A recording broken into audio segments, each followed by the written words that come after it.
దేవునికి స్తోత్రం. నేటి దినాన మన అరుణోదయపు దేవుని వాక్యము నిర్గమాకాండం 15వ అధ్యాయము 13వ వచనము. నీవు విమోచించిన ఈ ప్రజలను నీ కృపతో నీ కృప చేత తోడుకొని పోతివి. హల్లెలూయా.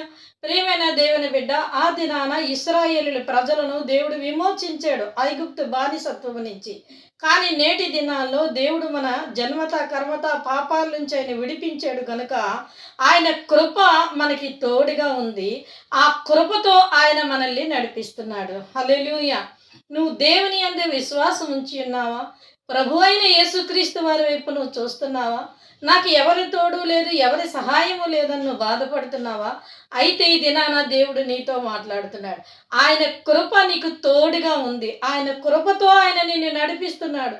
దినం మొదలుకొని ఎలా గడుస్తుంది అని ఆలోచించిన నీకు ఒకరోజు వెనకటి దినాన నువ్వు జ్ఞాపకం చేసుకుంటే దేవుడు ఏ విధంగా నడిపించాడో నీకు అదంతా కూడా గుర్తుకు వస్తూ ఉంటుంది.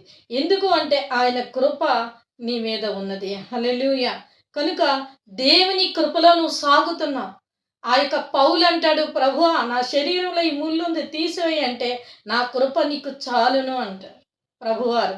అంటే పౌలికి కృపని అందించిన దేవుడు, పౌలును నా కృపలో నువ్వు నడుస్తున్నావని చెప్పిన దేవుడు ఈరోజు నీతో కూడా ఆయన మాట్లాడుతున్నాడు.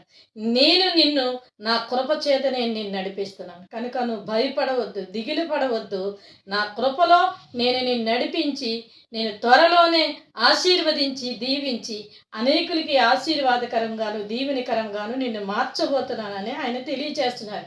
కనుక అరుణోదయాన లేచిన వెంటనే ఈ వాక్యాన్ని పట్టుకొని ప్రార్థన చేసుకొని నీ జీవితాన్ని ప్రారంభించు.